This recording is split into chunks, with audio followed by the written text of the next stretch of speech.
Hi, lovely people who are viewing my channel.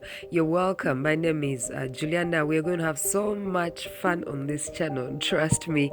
Natural remedies for all sorts of diseases, and of course, how to better your sex life.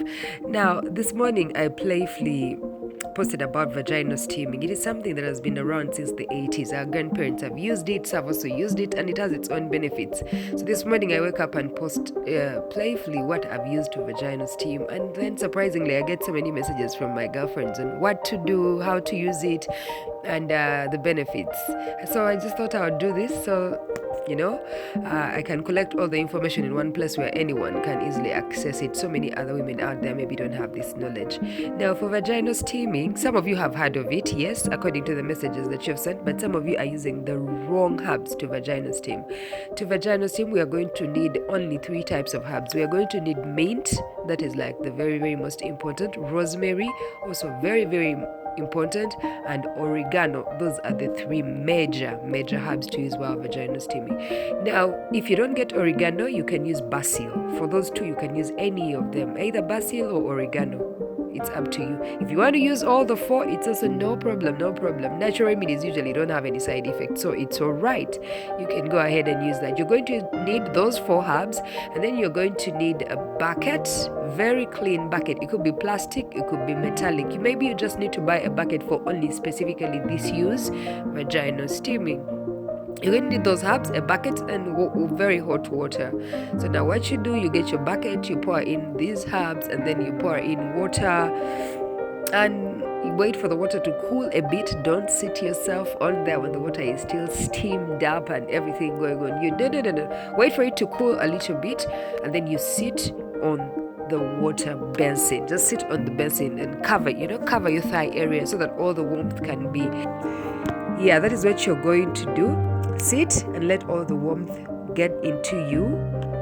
Feel good. You're going to feel like you're seeing pink elephants. It's a very nice feeling. You're going to also do kegels while on there. Now, this is going to help you better your sex life in that you're going to be very warm. There are only 3 things that make us have a good sex life, the woman especially. You need to be warm, you need to be moist, and you need to be sweet. Now, for sweetness and moisture, we'll talk about that in some other uploads, but this particular one is about warmth, that is vaginal steaming. Sit on there. These are the benefits. It's going to make you warm, and once you're warm and doing kegels on it, you're going to be tight enough for him. You're going to be small. You're going to restore your virginity, which is also very good, and it's going to fight bacteria. Yes, bacteria in that area, and it also helps you to just release. People go into periods and feel crampy. If you do this oftenly, it's going to be very, very good for you, and all other benefits that you'll see I'll put on the channel.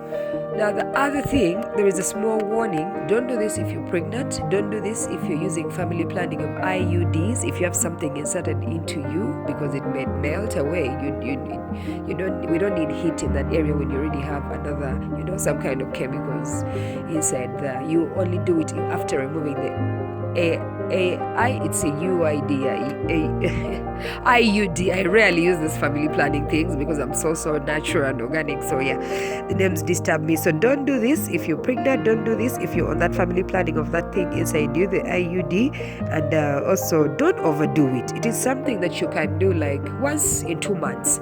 Also, don't do it if you're in your periods. You want to do it before the periods come or after the periods are going.